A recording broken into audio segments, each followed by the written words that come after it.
한국명은 이효재라고 부릅니다. 널브러자 다스릴 지자고, 미국명은 휴버트리라고 해요. 그 휴버트는 좀 역사가 있어요. 미국의 부통령이었던 험프리 대통령이 한국을 무척 사랑했죠. 그래서 제가 나온 고려대학교에서도 명예법학사기를 주기도 했고, 그분이 관장하는 국제회의가 있었어요. 그것이 69년도에 노스웨스턴 대학에서 행해졌는데, 그때 제가 한국 대표로 참석을 했을 때에 소개를 하는데 제가 영어 이름이 없었어요. 그래서 그냥 이호재로 했더니 영어를 써라. 그래서 나 영어 이름이 없다 그랬더니 험프리 부통령이 내 이름을 가져가라. 인실이 똑같으니까. 그래서 휴버트, 그분이 휴버트 험프리입니다. 그래서 휴버트를 내면 69년부터 그분 이름을 따서 휴버트리라고 미국 사회 모든 글에서는 소개가 되고 있습니다.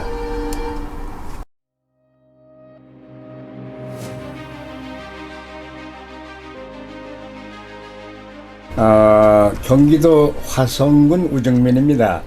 그것이 서해바다에 가까운 곳인데, 이 조암호수가 있는데 한국에서 유명한 낚시터로 유명합니다. 조암호수는 그곳에서 태어나면서 여름에는 수영을 많이 했고, 또 겨울에는 아이스케이팅을 많이 했고, 가을 되면은 그 미팔군 그 군인들이 사냥을 와서 그 어린 저로서는 쫓아다니면서 그 총쏘며 총소리 들으며 오리 잡는 구경도 많이 했습니다.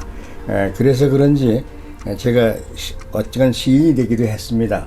그러한 그 호반의 그 환경 속에서 워즈버스처럼 호반 시인으로 아마 가고 싶었던 그런 기억도 납니다.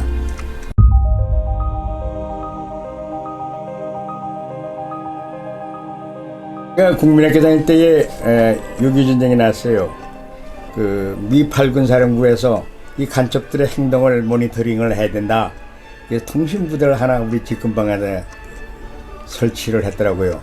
그래서 우리 어린 나이에 거기 가면 쪼꼬리도 준다 그래서 철조망에 가서 쭉 서 있으면은 애들 뭘 던져주더라고요. 그래서 그 쪼꼬리들 많이 받아먹은 기억이 나고, 그 쪼꼬리들 맛이 있었는데 뭐 또 커피는 그 봉지에 들었는데 그 주니까 그 뭐 따니까 무지 써요. 그래서 이건 독약 같은 그런 것도 느꼈어요. 그래서 그 사람들 미국 문화가 들어와서 미국 유행을 받고, 특히 거기서 내가 인상 깊었던 것은 그 사람들은 라이프 잡지를 버리더라고요. 근데 그 라이프 잡지가 칼라로 나와서 너무나 아름다워서 거기에 나왔던 남자 배우 여자 배우들의 사진이 너무나 인상적이었어요. 그래서 시간만 나면 거기 가지고 그 라이프 잡지를 구해서 집에서 쳐다보고 야, 칼라 기술이 미국은 이렇게 발달됐구나. 그리고 그 부대가 있는 고롱창에 들어가면은 그 깡통을 보냈는데 슐리츠 비허그 버드와이서 깡통이 쫙 버려져 있더라고요. 근데 그 깡통이 그렇게 예쁘더라고요. 그래서 깡통 주스러 갔습니다. 그 깡통 주워다가 집에도 모아놓고 그걸 하고, 그러다 보니까 이 미국이라는 것에 대해서 생각을 해보게 되더라고요. 그 나는 저런 나라 가볼 수 없나. 그래서 미국 가는 꿈이 그때부터 싹이 텄습니다. 그러다 보니까 그 뭐 말도 못하고 그래서 이제 단어 영어 알파벳 26자를 구해가지고 그 맨날 그걸 외웠습니다, 단어를. 그래서 제가 중학교 들어갈 때쯤 되니까 단어 26자 외운 것이 굉장히 도움이 되더라고요. 그래서 중학교 1, 2, 3학년을 통해서 영어 점수는 제가 최고 득점을 항상 기록했습니다.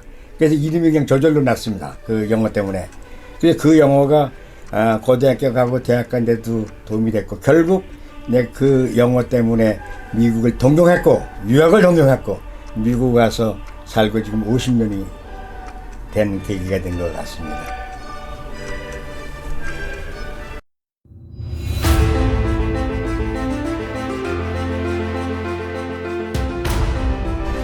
제가 1964년에 대학을 입학을 했어요. 근데 사정이 어려워서 그 고려대학이라는 사립대학이라 그 등록금 대기가 좀 문제가 되더라고요. 그래서 가정교사를 여기서 하고 저기서 해도 모자라서 선배들이 졸업하고는 직장 잡는 게 가장 중요하다. 그러려면은 군복무를 빨리 마치고 와서 대학 맞추는 게 너한테 도움이 된다. 군대 3년 때 보면 다 까먹어서 너 공부 헛공부한다. 그게 제 마음에 돌아왔어요. 근데 65년도에는 군대 지원이 안 됐습니다. 군대를 나갔다라도 안 받아줘요. 그래서 그때는 좀 내 친구 형님 백을 통해서 군대를 지원해서 갔습니다. 그래서 65년도에 군대를 갔는데 제가 경제학과를 들어갔기 때문에 대개는 병참부로 발령이 나더라고요. 그런데 그때 당시에 논산훈련에서 끝나고 나서 뭐 갑자기 군대에 무슨 명령이 떨어졌는지 모두 다 춘천 제3보로 발령이 났어요. 그거는 그 같은 경우는 내일 모레 죽을 수도 있습니다. 그래서 나도 겁이 났습니다. 근무하다가 죽고 뭐 대학도 못 종하고 미국도 못 가고 그래서 집에다 가는 길에 기차에서 용산역에서 내려서 집이 원효로였기 때문에 잠깐 돌려가지고 내가 지금 기차 타고 춘천으로 갑니다. 그러니 방문을 해주십시오 그랬더니 그 이튿날 집안 식구들이 와서 어떻게 해서 나를 원주로 뽑아냈습니다.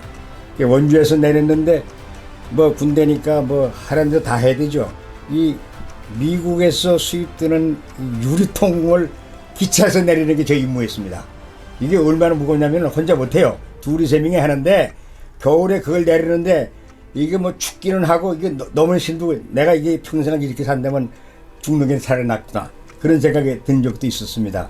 그래서 그때 알아보니까 고군방에 대한민국 제1야전군 평참 고문관이 있다. 그 영어로 KMAC이라고 해요. KMAC Korean Military Advisory Group. 그 당시에 김계원 사령관이 1군 사령관이 있는데 선뜻 생각나는 게 내가 어떻게 저기를 뚫고 들어갈 수 없을까.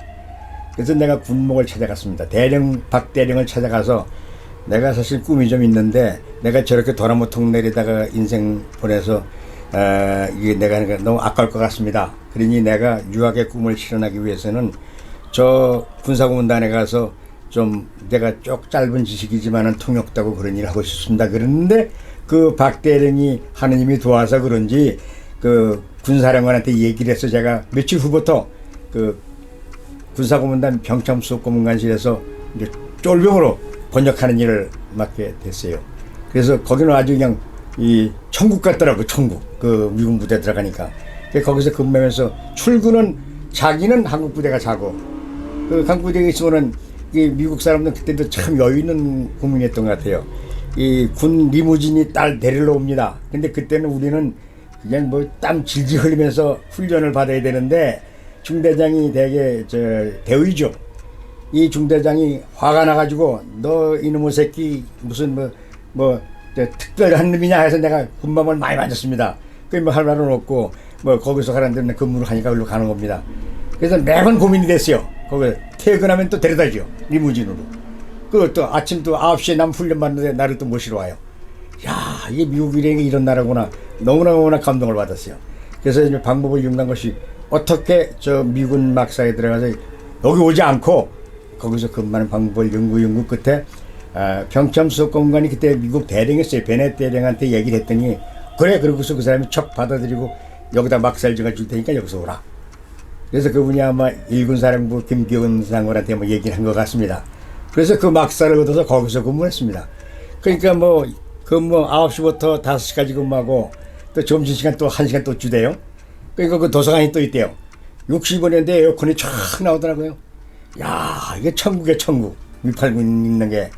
그 도서관에서 책이 쫙 깔렸는데 뭐 아직 영어는 못하는 처지지만은 영어 책이 쫙 깔렸는데 저거 언제나 내가 읽어서 저런 책을 보나. 그 생각이 영어를 더욱더 배우게 됐다는 생각이 그때부터 그렇게 들기 시작했습니다. 그러다가 이게 저 소속의 제가 한국군입니다. 그러면은 모든 걸 한국 일군에서 허가를 받아야 돼요. 욕심이 또 나더라고요. 그 미8군 내에 미국 대학에 들어갔습니다. 메릴랜드 유니버시티 브랜치가 거기 들어가 있어요. 거기가 강의를 매일 해요. 저녁에 끝나고. 그 저녁 모델을 가려면 저거 내가 서울로 가야 되는데 해가지고 미국 사람들이 마음이 좋더군요. 군사고문단 대령한테 얘기를 했더니 그래 네가 원하는 데면 내가 보내줄게. 그래서 내가 서울로 옮겼습니다. 그 소속 부대를. 그래가지고 점진적으로 이 미군 부대에 속하려면 너는 한국군 출신이기 때문에 카투샤로 소속이 돼야 된다. 그 카투샤 시험을 또 봤습니다. 그래서 그 카투샤 시험 봤는데 1600명을 보는데 뭐 1등을 한 것 같습니다. 그때. 그러니까 그 심사는 미국 사람들이 인스트럭터예요. 그래서 나보고 교관을 하래요. 그래서 내가 교관을 맡았습니다. 그 교관은 뭐냐 일주일에 사흘 강의를 합니다. 기본 영어 컨버세이션, 미국 문화, 관습, 생활태도 이 4가지 항목을 그 카투샤 병으로 찾아오는 한국 병사들을 가르치는 게 일이었습니다. 한 달에 한 3,000명 정도가 와요. 그거를 교육시키다 보니까 나 나름대로 연설이 많이 늘었어요. 이게 1,600명 집회 시켜놓고 연설하다 보면은 뭐 그때 한참 월남전이 갈 때라 그 한국 사병들한테는 너희들은 빠다먹고 이제 미팔군에 배속되는 카투사니까 행복한 인간들이다. 지금 이 순간에 월남에서 우리의 국군들이 총 맞아 죽어간다. 그걸 생각하고 열심히 일하고 열심히 군대 공부를 하라. 그래서 내가 교육을 시키는 거다. 그렇게 했던 교육을 시킨 기억이 나고, 또 카투사 내에서도 교관들 중에 또 영어 웅변대가 또 있었습니다.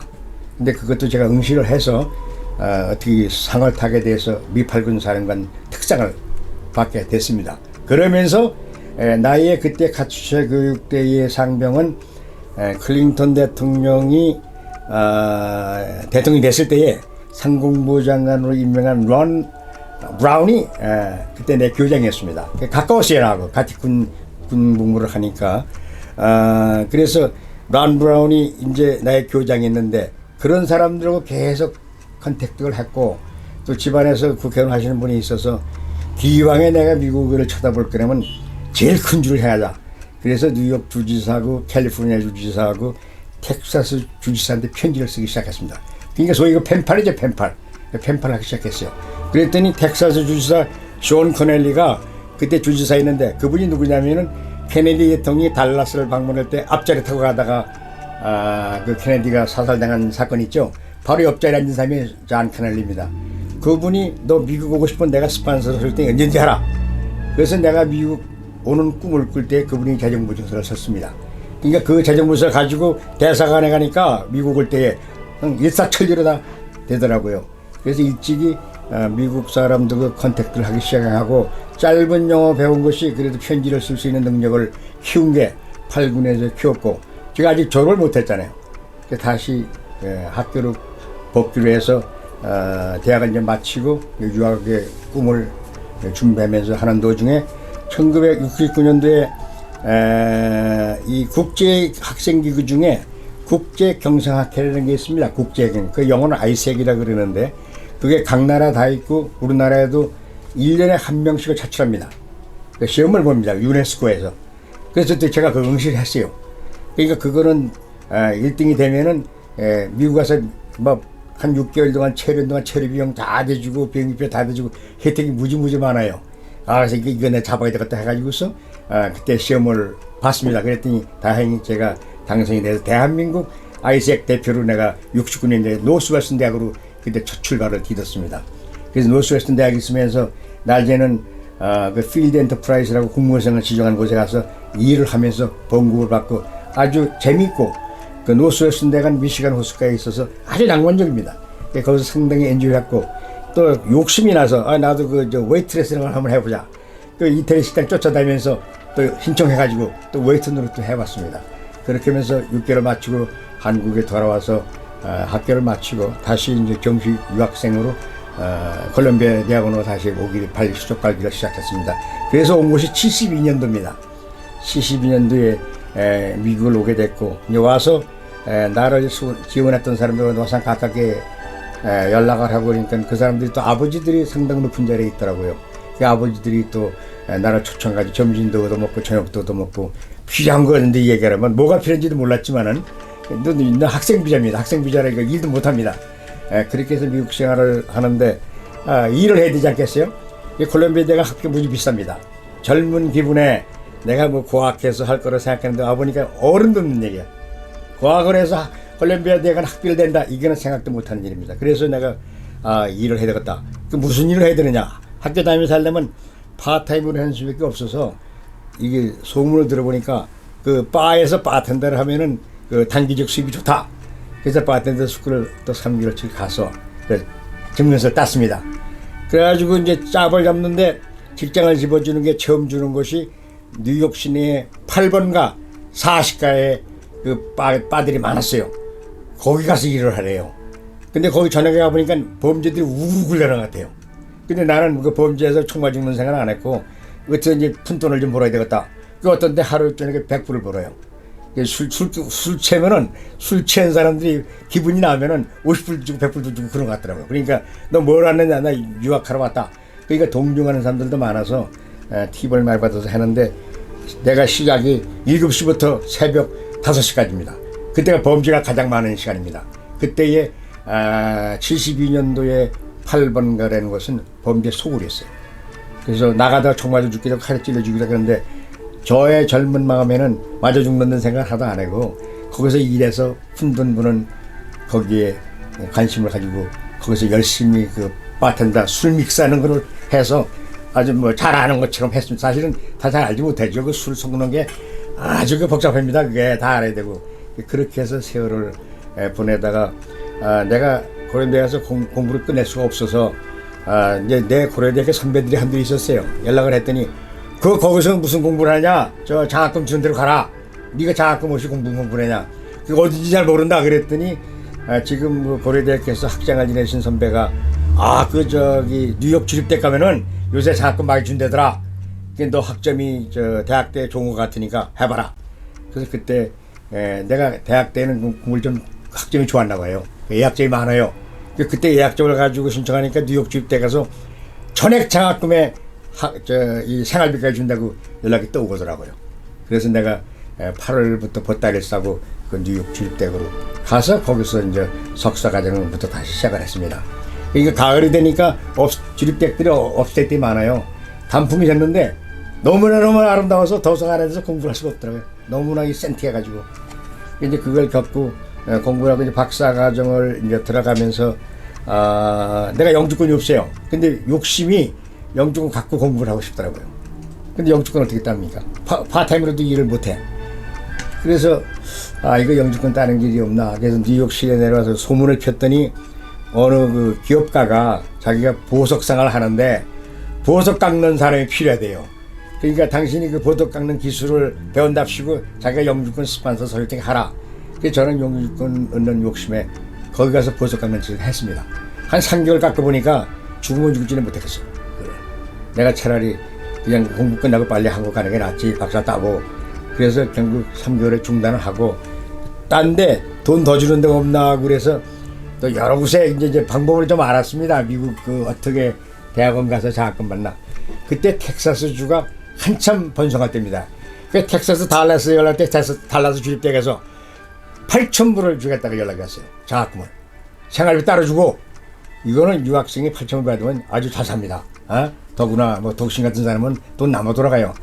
이제 거기를 가려고 했는데 거기도 역시 가면은 영주권 없으면 아무 일도 못 합니다. 그래서 영주권을 또 딴 데다 신청을 했습니다. 한국의 무역편에서 해야 돼.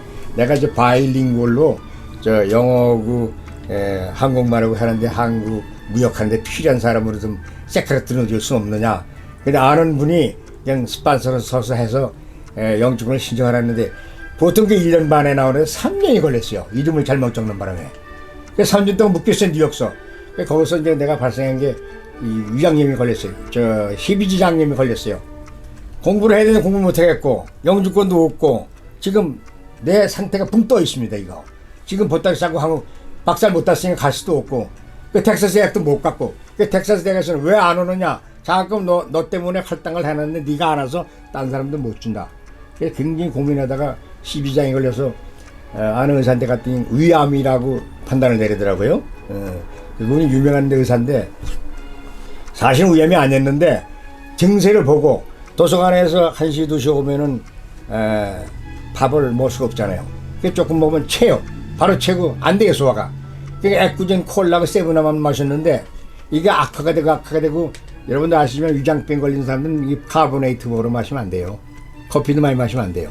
근데 나는 이거 무식해서 그냥 뭐 잘 날아가는 게 세븐아비니까 세븐아 마시고 또 코카콜라 마시고 점점 악화가 돼가지고서 그 막 붓기 시작했어요. 위장이.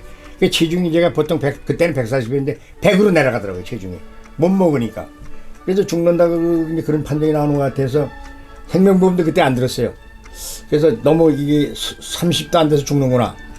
내가 눈물을 많이 흘렸습니다. 그때. 내가 죽어야 되나 그래서. 그래서 고민하다가 용기를 찾고 있는데 그때 내가 이 교회를 가기 시작했어요. 다른 사람들 교회 가라. 기도를 하라. 그래서 내가 하나님한테 그 의존을 했습니다. 그때 나를 살려달라. 나를 살려줘야 내가 공부 끝나고 조국 가서 후진들을 위해서 내가 사회에 기여하겠다. 그래서 내가 교회가 열심히 기도하고 맨날 기도를 했습니다.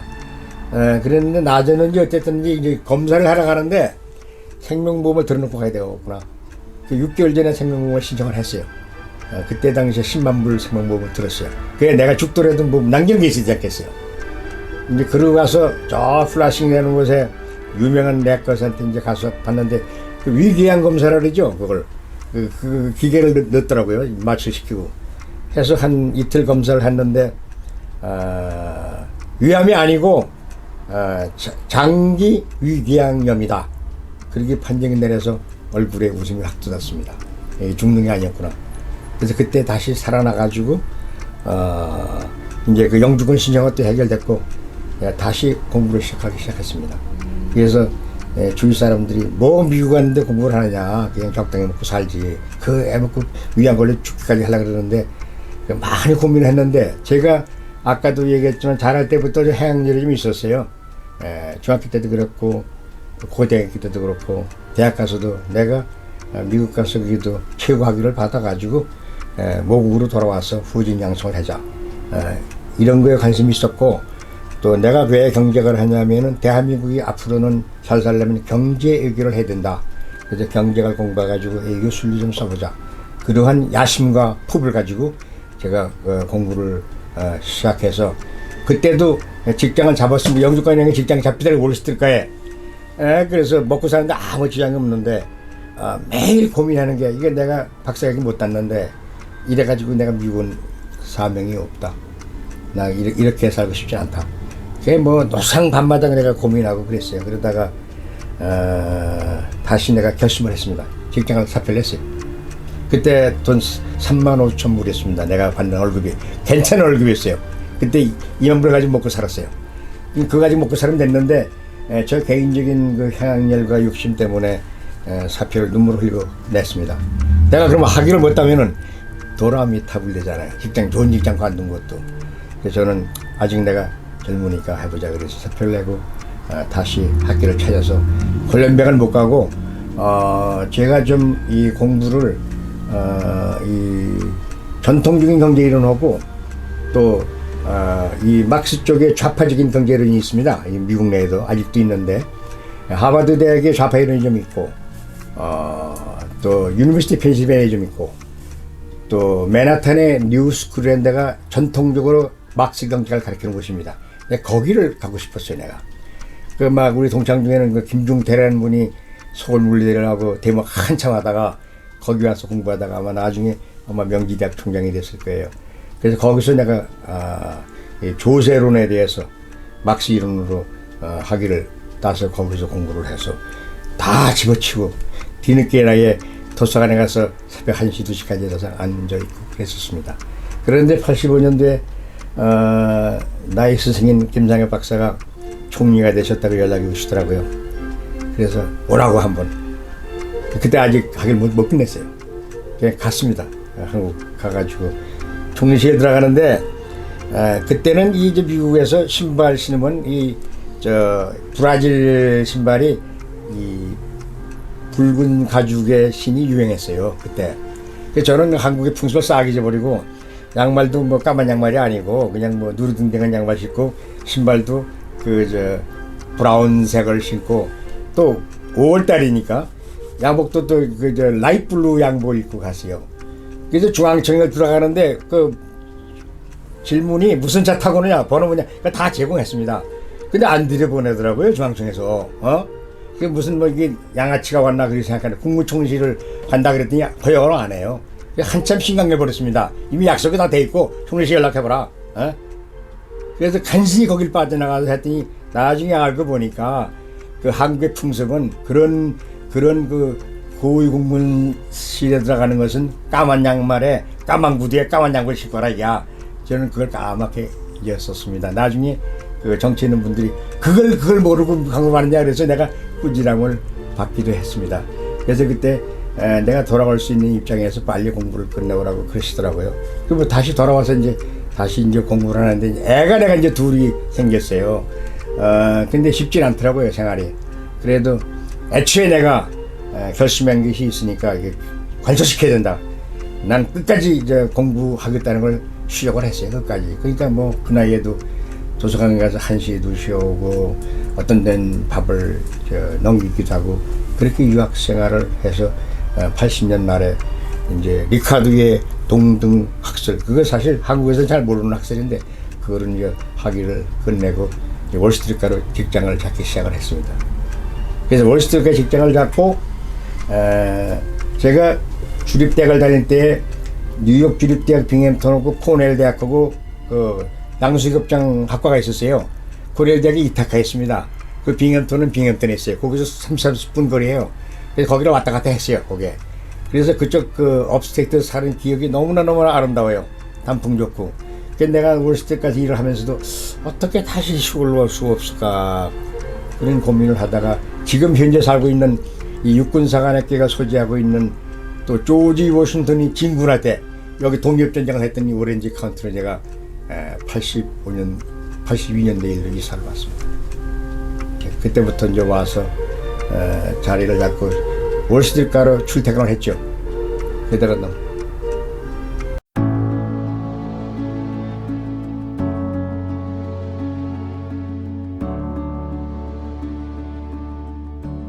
이제 82년에 제가 이제 오렌지 카운티로 다시 시골로 방향을 돌렸습니다. 키를. 이게 농장이 있고 정원이 있고 그러니까 마음이 참 흐뭇하고 좋더라고요. 뭐 돈은 많이 못 벌지만 그래서 여기 육군사관학교가 있습니다. US 밀리터리 아카데미라 그러죠. 거기 무슨 국방계약 같은 걸 잡을 수 없을까 해서 거기도 기웃기웃했어요. 그래서 어떤 직업을 거기서 하나 잡았습니다. 그래서 여기서 일을 하면서 이제 그때는 마음이 누그러지는지 내가 좀 미국 사에서 기할 수 있는 일이 뭔가 그 생각을 하면서 무슨 생각이 났냐면은 제가 1965년 원주의 군사고문단에 일할 때에 그 소양강이 원주 시내를 춘천서부터 내리는 강이 흐릅니다. 근데 그때 당시에 군사고문단에 일하는 것은 미 국방성에서 전령이 내려오기를 무기 장비 현황을 파악하라. 한국군에 그 한국의 원주는 전부 무기 장비의 공급이었습니다. 그거를 제가 번역하는 일이 항상 있었고, 그러면 주마링은 미국 사람들 국방에서 내는 명령이 뭐냐면은 1950년 51년 한국전쟁 중에 사망한 미국 어느 주에 누가 어디 거기서 죽었다니까 그 시체를 좀 찾아라. 그 영연 발굴의 사명이 이 군사고문단에 있었습니다. 그러니까 제가 이제 똘만이니까 퇴역하고 그러니까 나를 끌고 가야 되죠. 왜냐면은 그게 여주 쪽에서 많은 전쟁이 벌어졌어요. 그러면 여주에 그 이제 지시 내려온 것이 맵에 의해서 여주 근방에 어디에 거기 쏴 죽었다더라. 그러면 그 사실을 가지고 여주를 가면은 땅을 파야 되지 않겠어요. 그러면 이제 사람을 몇 명 삽니다. 민간인을 삼국 사람들이 한 몇 시간 파죠. 어떤 때는 그 군번이 나옵니다. 여러분들 아시면 도구태그라는 건데, 군번이 영어로 도구태그인데 그건 은이에요. 그래서 절대 안 썩습니다. 녹이 안 슬어요. 그러니까 파다 보면 군번이 나올 때가 있어요. 그 어느 주말은 가서 허탕쳐서 헛방친 적이 있고, 어느 주말 가다 보면 군번이 한두 개 나옵니다. 그 군번을 끄집어내 가지고서 그거를 다시 군사고문단에서 미 펜타곤 국방성으로 보냅니다. 그 국방성에서는 그 가족한테 당신의 아들 뭐 조카 누구가 한국전쟁대 근무하실 때에 시체 발견했다. 뭐 군번 받기 위해서 시체가 마찬가지죠. 그렇게 해서 하는 걸 보고 역시 미국 사람들은 죽은 사람 영혼까지도 저렇게 찾아서 가족에게 해주는구나. 참 위대한 나라구나. 내가 그걸 느꼈어요. 정말 위대한 나라구나. 내가 그런 데 가서 좀 살려면 참 좋겠구나. 근데 그걸 느꼈고, 거기에 자유가 있고 거기에 행복이 있고 거기에 이 인권 존중이 있지 않겠어요? 그래서 그 일을 하면서 생각해, 나도 그러면 그 소양강으로 이제 그 다리를 건너서 가다 보면은 그 소양강가에 천막촌이 쭉 있는데 다 찢어졌더라고요. 그래서 저건 무슨 천막인가 하고서 내가 한번 내려가 봤더니 그 안에 고아들이 있더라고요. 그래서 내가 그걸 보고 좀 안 됐다 쟤들. 비가 오면 그 비가 새는데 그래서 내가 생각 그때 어떻게 걔들한테 저 천막을 차려주지 학교를 줘줄까 그 생각을 했어요. 그래서 나는 그때 뭐 군신이가 아무 힘이 없어서 이걸 받는 건 어쩔 수 없이 그 군사고문단에다 얘기를 해서 도움을 받는 수밖에 없다. 그래서 한 날 내가 굳게 마음을 먹고 그 고문단 병참수 고문관한테 내가 하나의 질문을 좀 던지고 싶다. 뭐냐? 우리가 저 영연 구하러 여주를 왔다 갔다 하다 보니까 그 소양강 강가에 그 천막이 보지 않았냐? 봤다. 그래 한번 내려가 봤더니 거기 고아들이 불불 떨면서 거기서 그냥 살고 있더라. 이거를 어떻게 좀 군사고문단에서 학교 같은 걸 좀 빌릴 수 없겠느냐. 내가 그거 요청을 했습니다. 그랬더니 생각이 많이 달라지는 거예요, 이 사람이. 그래? 그 같이 가보자. 같이 갔어요. 자기들이 본 그때 미국 사람들은 상당히 여유 있는 나라의 국민들이에요. 군대로 나왔지만 당장 마음이 달라지죠. 이거를 우리가 학교에 줘주자. 그렇게 결단을 내리더라고요. 그러니까 병참소고문관이 이게 물자 다 달아요, 그 사람이. 그 사람이 명령 내려가면 돼요.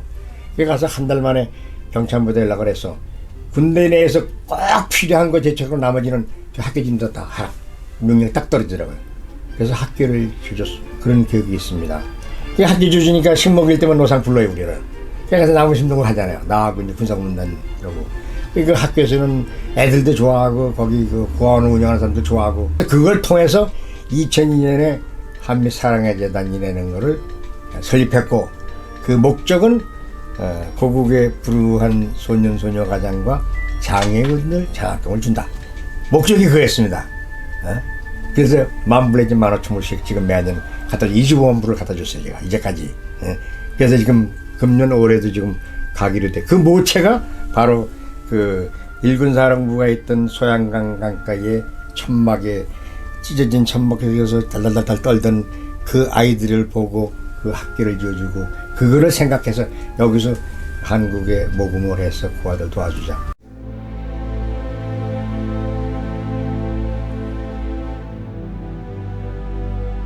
오커 장군이 같이 근무할 때 아들도 근무했습니다.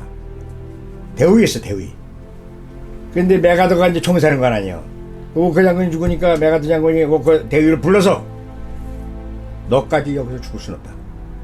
너는 아버지 시신을 모시고 빨리 가라. 이렇게 명령을 내렸어요. 사령관이 내렸으니까. 이게 오커 장군이 반발을 했어요. 내가 이거 전방에서 근무하는데 내가 떼지면은 북괴놈들 금세 내립니다. 그래서 저는 못 가겠습니다. 이런 철저한 군정식을 갖고 있더라고요. 그래서 이 메가더 장군이 화딱지가 나서 아주 꾸짖는 소리로 내 명령이니까 하라! 그래가지고 아버지 모시고 시신 모시고 미국으로 돌아왔어요. 근데 그분이 이제 그것도 육사 나왔어요. 그것도 성장해서 사성장군이 됐더라고요. 언제 됐느냐? 카터가 대통령 됐을 때 참모총장이 됐어요. 근데 카터가 당선되면서 뭐라 그래요? 한국에서 군대 다 뺀다. 역사적으로 나온 얘기들이 이게. 그래서 오커 장군이 그 얘기를 듣고 백관에 데려가가지고 안 된다. 그래서 싸움을 한 걸로 알고 있어요. 다투서 별내가 뚝 떨어진 걸로 알고 있어요. 오커 장군 아들이 아버지가 그렇게 훌륭했는데 아들도 그렇게 훌륭하고 또 벤플릿 장군이 압록강에서 증군을 할 때에 죽었어요. 벤플릿 장군 아들도 조종사였어요. 거기서 떨어 죽었어. 그러니까 그 부하들이 참모들이 저 장군님 우리가 시체 찾으러 가겠습니다. 그랬을 때 벤플릿 장군이 가지 마라. 걔가 중요한 거고 한국 자기 평화 중요하다. 그래서 시체 버리고 그냥 했습니다. 그러니까 한국에 난 장군들이 그렇게 영웅적인 사상을 가진 사람들이었더라고요. 그래서 눈물 나요, 눈물 나. 야, 이런 장군들이 있었구나. 걔들이 한국 무슨 상관이 있어요? 전쟁 터지니까 간 건데 아들까지 버리면서 죽은 시체 찾는 건 못 찾게 하고. 야, 이거 한국 사람들이 이거 눈물을 해야 되는 거예요. 쫙 떠오르더라고요, 제가. 그래서 내가 여기 와서 시골에 살 수 있는 게 뭔가 해서 우선 한국의 자유와 평화를 구해준 참전 용사들에게 사은하는 짓을 해야 되겠다. 그래서 그때부터 내가 참전용사 유리 파티를 열 준비를 했습니다. 그래서 첫 번째 열은 것이 89년도입니다. 1989년도 바로 여기 저 골프장이 있어요. 거기서 이제 이쪽에 레코드 신문에는 미국 신문이 있는데 미국 신문사를 내가 찾아갔어요. 찾아가서 내가 이런 일을 하고 싶으니까 당신 좀 도와주십시오. 근데 신문 기자들이라는 게 그 어떤 정의위에서 가잖아요. 그러면 아마 제가 생각이 정의로운 생각으로 아마 판단했던 것 같아요. 그래가지고 그래 그럼 자기가 기사 쓰겠다. 기사를 썼습니다. 그래서 이제 한국의 이 근무한 여러분들 위해서 여기 한 사람의 한국 사람이 그 얻은 자유와 평화를 위해서 감사하는 뜻을 전하기 위해서 사흘의 밤을 연다 그런다. 여러분 다 참석하라. 그리고 기사가 촥 나갔습니다. 기사가. 그러니까 뭐 한 100여 명이 막 대표드는 거예요. 이 참전용사들이. 그때는 1989년대니까. 그러니까 이제 나는 그 우문은 저녁을 상해야 될 거 아니야. 그래서 여기 한국 분들 몇 분들 당신들 좀 도와달라. 김치하고 밥하고 좀 해서 상을 좀 쫙 차려주자. 그리고 그 사물 노린이 이런 거는 저 뉴욕의 그 악단들한테 불러서 하자. 1989년도에 최초로 아마 그게 교포사상 처음이었던 것 같아요. 참전용사 위례밤이 여기 스토니 골프장 산꼭대기 있어요. 그 골프장 클럽하우스에서 열렸습니다. 거기서. 근데 내가 그걸 주선했고 그때 당시에 참전용사 중에 흑인이 하나 있었습니다. 그냥 아주 영롱하고 똑똑해 보이는 사람인데 자기가 20살에 갔다 와 한국에. 그래서 막 울어요 그 사람이. 그 얘기를 들어보니까 자기 한국전에 근무했을 때 차별을 그렇게 많이 받았답니다. 밥 먹는 것도 따로 박스가 있고 집밥도 같이 안 해주고. 그래서 자기 눈물 난다고. 근데 그 사람이 그때 선생을 하고 있었어요 여기. 그 울분을 참지 못하고 나한테 터치는 거야. 그래서 내가 나중에 그분을 참전용사 회장을 시켰습니다. 내가 당신 참전용사 회를 맡아서 하라. 그래서 그분을 굉장히 친해졌고 그거를 아는 또 신문사에서 또 계속 쓰고 기사를 많이 썼어요. 이따가 내가 이제 신문기사 다 보여드리겠지만은. 그래서 이작 내가 유명해졌어요. 여기 한국 사람이 그 한국전쟁 때에 피 흘린 그 대가를 고맙게 생각하는 여기 젊은 청년이 있다. 이렇게 쓰더라고요. A 코리안으로 쓰더라고요. 그 신문기자가. 그러니까 이제 그 후에 막 찾아오고 그 전화번호 적혀있잖아요. 연락처가. 찾아오고 너 좋은 일 했다 그러고 앞으로 계속 만다 그래서 그부터 매년 하는 거예요. 그때 최초로 부채춤을 해러 온 게 손정아 악단 일행이 있어요. 한국에. 내가 그 후에 가보니까 국회의사당 앞에 그 악단 사무실을 차려놨. 누가 아마 여유 있는 분이 지원한 것 같아요. 거기 한번 가서 내가 저녁 한번 같이 산 일이 있어요. 그 손정아 악단이 그때 뉴욕에서 그런 거 했던 거예요. 얘들이 8명이 부채춤을 하더라고요. 했더니 자기들이 차를 빌려가지고 먼저까지 왔어요. 그래서 걔들이 그 부채춤으로 쫙 하니까 얼마나 아름다워요. 응? 예, 노랑 빨간 한복을 착 입고 부채를 쫙 등을 치니까 미국 사람들이 깜짝 놀란 거예요. 야, 우리 한국 근무했는데 그때는 그런 것도 못 봤는데, 야, 한국 문화가 저리 아름다운 게 있구나. 그 다음에 태권도 뉴욕주의 사범도 연락해가지고 니들 한번 시범 한번 보여라. 그 얘들이 와서 시범 보이는데 사람 세워놓고 여기다가 참외 올려놓고 치잖아요. 이게 야야 소리 지르면서 치는데 그 같으면 모가지 부러지지. 그 힘빨에 그 모가지 안 보고 여기로 탁 치워나가는 거예요. 일로. 그러니까 이거 참전용사들이 나이가 먹었는데 아주 이거 한국 문화가 이런 게 있었구나. 기발나게 그 사람들 좋아하고 킥하고 너무나 고맙게 생각하다고 그 파티를. 그렇게 해서 그 파티가 시작됐고 그때 당시 여기 셰리프가 경찰국장이 한국에 근무했어요. 그분이 눈물을 흘리면서 와서 또 얘기하더라고요. 그러니까 그부터 제가 참전용사 파트는 주요한 오가나이즈로 생각이 돼서 그 후에 기자회견도 많이 했고 그래가지고 매년 그때부터 매년 내가 했어요. 어느 날 이 호텔에서 하고 다음엔 저 호텔에서 하고 그러니까 돈이 드니까 한국 사람들 그때 많지는 않았지만은 의사들 있고 그래서 좀 도움을 요청해서 돈 좀 걷고 모자란 건 내가 채우고 해서 89년부터 참전용사 위례범을 실시한 것이 지금 코로나 전까지 했던 겁니다.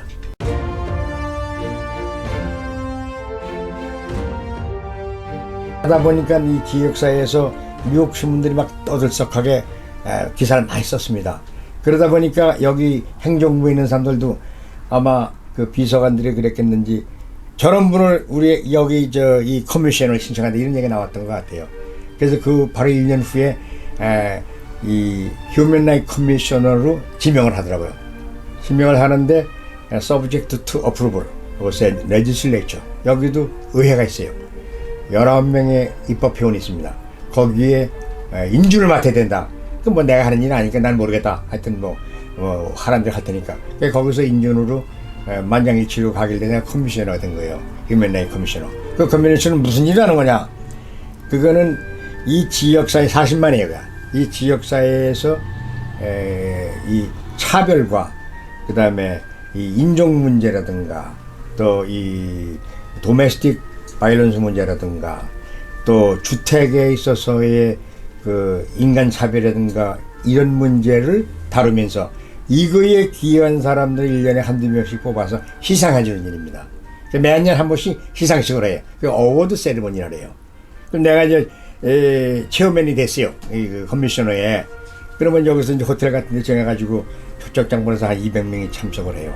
거기서 이제 목적을 하고 우리 이 오렌지 카운티 커미션의 목적은 이 지역 사회의 인권과 이 민권에 기여한 사람들을 한두씩 뽑아서 이 시상식을 해준 일이다. 그래서 그렇지 않은 사람들에게 너도 사회봉사를 하면서 인권 존중하는 상호 존중하는 일 하라.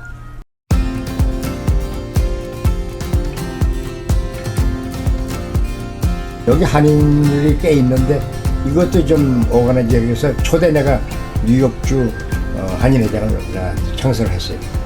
초대 90년대 이 묵고 저리 묵고 해서 그것하고 참전용사 그렇게 이제 짬뽕시켰죠. 참전용사 봤을 때 니들도 참석을 해서 기여하라.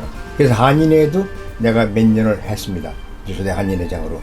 그 다음에 이제 인권국장을 하면서 또 이 참전용사에는 참전용사들이 또 거기 수석 부회장을 지금까지만 내가 한국전에 근무 안 했기 때문에 나는 회장을 줘도 안 맡아요. 그건 그 순서에 맞질 않아요. 사실 내가 거기 부회장 할 수도 없는 건데 그 사람들이 시킨 거예요. 당신 같은 사람이 필요하다. 한국전에 근무를 하지 않았지만은 필요하다. 근데 지금은 절실히 필요하게 됐어요. 한국전에 다 죽어가니까 회원이 다 죽어가요. 없어져. 그래서 내가 제안한 것이 한국전 후에 근무한 사람들도 회원을 넣으라. 그러니까 지금 한국전 후 사람들 이 리크루트하기 바쁩니다. 내 아이디가 그대로 먹어 들어간 거예요. 그거는.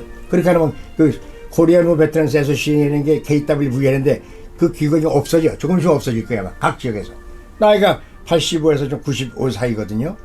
그래서 이제 한국전 후에 근무한 사람들도 오고 한국전에 근무한 사람들 숫자가 점점 없어요. 지금 우리가 190명 참석했는데 요새 20명뿐이 안 와요. 요새 우리 회의하면은. 이제 그런 현상이 빚어져서 미국의 그 참전용사에도 각성을 하고 그 어가니제이션을 유지해 나가려면은 이제 구성론을 바꾸고 가야 돼요. 이제 그래서 내가 지역사에 그렇게 인발을 했고, 이제 그러다 보니까 한국 문제가 터지면은 미국 신문사에서 날 불러요. 기자를 보내. 인터뷰하러. 그 사람이 제일 잘한다. 이 남북한 문제는. 신문에 너무 이제 죄송할 정도로 많이 실렸어요. 내가 이게 잘난 사람이 아닌데 왜 이렇게 정말 실리나. 근데 신문사에서는 또 그 하던 사람이 해야 되잖아요. 그거를. 새로운 사람은 몰라 또. 또 내가 뭐 만나보니까 공부도 하는 사람 아니야. 그러니까 아는 거야, 한국전쟁. 또 우리 잘할 때 내가 그 뭐 미군들 우리 주변에 부대도 있었다 그러지 않았어요? 쪼꼬라도 얻어먹고 있다. 그런 얘기가 나한테는 있는 거예요. 그래서 신문사에서 한국전 매년 6월 25일 한국전 그때 우리가 파티 하거든요. 그때는 꼭 기자 보내. 기자 보내서 이제 한국전에 대한 얘기도 시작하잖아요, 여기서도. 그렇게 해서 지역사에 많이 알려졌고 어디 가나 그냥 내일이면 알려져 있어요, 여기서는. 그게 이제 전국에서 발행하는 그레이비우드 잡지를 이제 나도 보고 있고 거기에 내 글도 많이 썼고 내가 영시도 하나 썼습니다. 한국전 용사들에 대한 그 고상한 희생과 또 그 자유정신에 대한 그 사람들의 헌신에 대해서 영시를 내가 하나 썼더니 그게 미국 신문에 그냥 실렸어요. 그래서 그거는 아주 공명이 돼버렸어요. 그게 뉴욕 타임즈 실리고. 그래서 지역사에서는 그냥 나를 아는 사람들 많이 알아요. 그러니까 어떤 때는 내가 그 사람 모르는데 인사를 해요. 당신 참전용사 파티 매년 한 사람 아니냐. 그래서 상당히 즐겁고 보람도 느끼고 긍지를 가지고 있고 내가 미국 와서 그래도 이 사람들을 위해서 한 게 참 잘한 짓이었구나. 그래서 지금 현재 하고 있는 일이 인권위원회 커미션을 하고 있고 그 다음에 참전용사의 수석부회장을 하고 있고 그 다음에 한미사랑의 재단의 총재를 하고 있고 그 다음에 이제 경제학계는 강연 내 국부론이나 자본주의 강연하면 경제학습니까 하지 그렇지 못하잖아요. 그 경제학은 덕택이고 그래서 여기저기 그 네 가지를 지금 하고 있어서 지난 50년의 나의 미국 역사는 그 네 가지로 엮어지고 있고 그걸 바탕으로 해서 내가 책도 몇 권 써냈습니다. 영어 책도 써냈고 한국말도 써냈고. 그래서 그걸 인용하는 사람도 많고, 한국 어느 대학을 갔더니 한국말을 쓴 걸 교재로 써도 되느냐 허락해달라, 그런 요청을 받는 일도 있습니다. 내가 2001년부터 2010년까지 여기 한국일보 뉴욕 지부에 10년 컬럼을 썼습니다.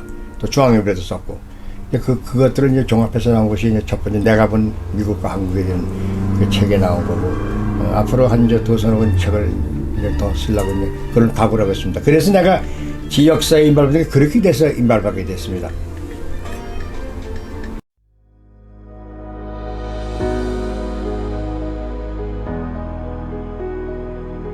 꿈은 저도 있었습니다. 왜냐면 제가 시골에서 자랐잖아요. 그럼 시골에서 성장할 때 국민학교 중학교 때 딱 우수하게 성장했어요. 그러니까 뭔가 지역사회에서 하고 싶은 일을 항상 갖고 살았는데, 지금 뭐 제가 이제 나이가 80이 가까우잖아요. 그러니까 지금은 이제 그런 시기를 제가 놓친 것 같고, 단지 이제 후세들한테 어떻게 좋은 가이던스과 인스트럭션을 주는 게, 이런 게 제 의무라고 생각을 하고, 또한 내가 그 한국 정치라는 게 상당히 내가 보기에는 복잡한 생활입니다. 그거 극복하려면 병도 걸리고 알수도 들고 별짓 다 납니다. 그래서 그걸 안 한 것이 오히려 나는 다행이지 않았나. 그래서 오늘 건강하게 사는 게 아닌가, 그런 생각 들고, 내가 그런 걸 했다면은 시문학 같은 데 관심을 쓰지 절대 안 했을 것 같아요. 내가 시문학에 굉장히 관심을 많이 썼습니다. 시도 쓰니까, 영시도. 그런 거는 내가 그런 분야를 안 갔기 때문에 방향을 돌려서 자연도 봐야 되고 자연의 미도 감상하는 마음을 가졌고, 또 사랑의 재단을 통해서 그늘진 곳도 쳐다본 생각도 내가 가졌고, 또 인권 커미션을 하면서 이 부당하게 인권을 유린당하는 것도 동정할 줄 아는 마음을 내가 생겼다. 내가 정치로 나가서 외골수로 나갔다면 그런 생각 안 했을 것 같아요. 그때 한국 같은 정치에서. 그래서 뭐 후회라기보다도 이제 후회라는 게 이제 우리 동생들 집안 식구들이 날 그렇게 바랐는데, 가끔 내가 그 얘기를 듣습니다. 가면은 형이 한국에 있었으면 자기들도 도움을 많이 받았다. 근데 거기 미국까지 뚝 떨어져 있으니까 뭐 자기들은 낙동갈 오리알 아니냐, 뭐 이런 얘기를 하면서 비난을 해요. 그럼 그렇게 공부를 했으면 고국에 와서 써먹었으면 자기들도 동참하는 기회가 생겼을 텐데, 그러지 못하고 뭐 미국 사회도 혼자 남으니까 참 섭섭하다. 그런 걸 내 동생들이 얘기를 하고, 걔들이 그런 얘기를 하는 것은 내가 한국에 있을 때 내 고향에서 유세를, 우리 집안에 정치나 되면서 유세를 많이 다녔고 공부했는데도 많이 다녔고 내가 그랬어요. 그래서 사회를 쳐다보고 살았지. 그러니까 내가 정치 경제 공부한 거 아니에요. 근데 이제 그렇게 했는데, 또 군대 가서는 미국 사람들의 그 은공을 아는 그런 기회도 가졌고, 또 영어를 배우는 기회를 가졌고, 그래도 내가 영어 공부를 했으니까 여기서 글도 쓰고 하지, 그 정도를 하지. 만약에 한국에 있으면 영어 깡통이지. 그리고 와서 뭐 남들 입 돌아가 놓으면 쳐다보면, 그런 시기는 내가 지난 게 참 다행이라고 생각하고, 내가 뉴욕 타임스를 지금 읽어도 거의 모르는 단어가 없게 됐다. 그건 아주 큰 다행이라고 생각을 해요.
너무 내가 사회에 관심을 두고 성장한 것 같아요.